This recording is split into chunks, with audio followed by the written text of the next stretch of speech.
గోపాలరావు గారు మీకు భర్త? అవును. పెళ్లి చేసుకున్నారా? లేదు. పోనీ తాళి కట్టారా? లేదు. మరి ఈ తాళి ఎవరు కట్టారు?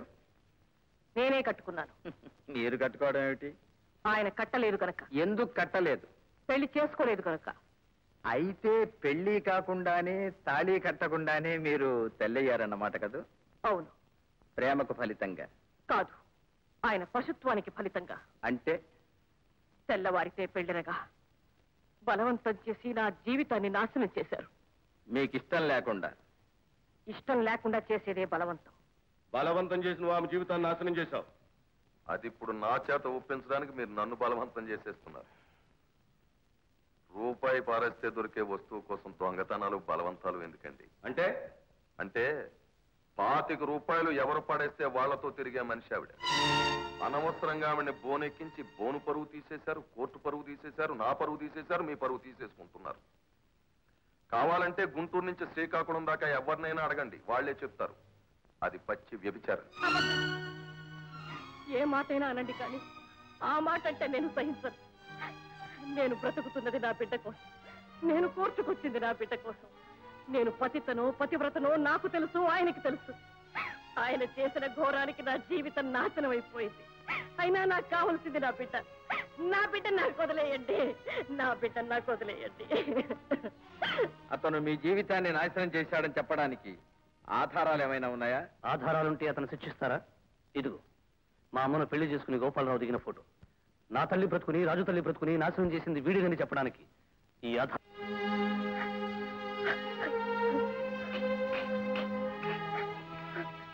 కోర్టుకు కావాల్సింది కన్నీళ్లు పెడబొబ్బలు కాదు, సాక్ష్యాలు, ఆధారాలు కాగితాల మీద ఉండాలి. లాయరు బుర్రన్నవాడైతే చచ్చినోడిని బతికించనుగలడు, బతికున్నవాడిని చంపేనుగలడు. కోర్టుకు వెళ్ళడం నాకు అలవాటు, నా దగ్గర కుప్పిగంతులు వేస్తే ఎలా? ఏమిటో ఈవేళ మనస్సంతా ఆనందంతో డాన్స్ చేస్తుందయ్యా.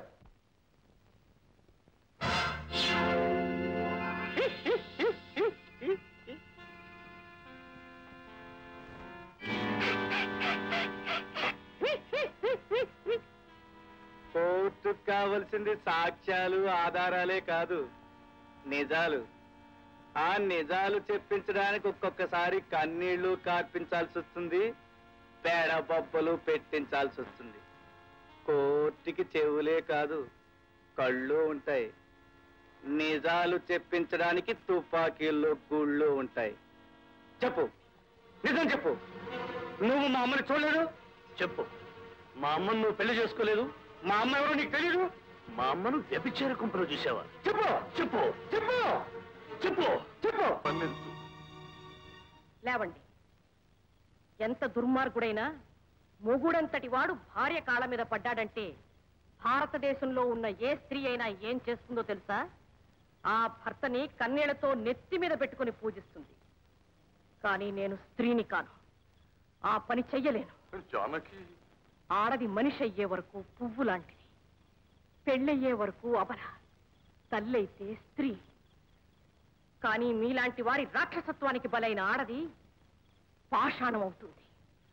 ఆ పాషాణం ముందు ఏడ్చినా మొత్తుకున్నా ప్రయోజనం లేదు. వెళ్ళండి. జానకి, నువ్వు ఇంకా నన్ను అర్థం చేసుకోలేదు. నిన్ను నాదాన్ని చేసుకోవాలని, నాతో పాటు తీసుకెళ్లాలని వచ్చాను. ఇదిగో స్వామి సమక్షంలో నీ మెడలో తాళి కట్టాలని. ఎవడో కట్టిన తాళి ఒకటి ఉంది కదా, పవిత్రమైన మీ తాళెందుకులేండి. తాళి మీద తాళి కట్టినా, చచ్చిన వాడని మళ్లీ చంపినా ఒకటే. ఉంచండి, వేరే ఎవరికైనా పనికొస్తుంది. జానకి, జానకి, నువ్వు నన్ను ఇంకా నమ్మడం లేదు కదా? మీరు నాకు తాళి కట్టేది, నన్ను తీసుకెడతానంటున్నది మీ ప్రాణాల కోసమే కదా గోపాలరావు గారు. ఇది నా మెళ్ళో కట్టేస్తే నేను మీకు భార్యనైపోతాను, మిమ్మల్ని చంపేస్తే నేను విధవనైపోతాను. ఈ తాళి బొట్టు కోసమైనా మిమ్మల్ని కాపాడతాననిగా.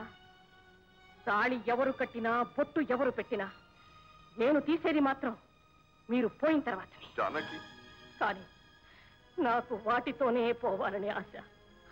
ఆ ఆశే మీకు ప్రాణం పోస్తుంది. నా బిడ్డలు మీ మీద చెయ్యొద్దు, మీ ప్రాణానికి ఏ హాని కలిగించరు. ఆ దేవుడి మీద ప్రమాణం చేసి చెప్తున్నాను. వెళ్ళండి.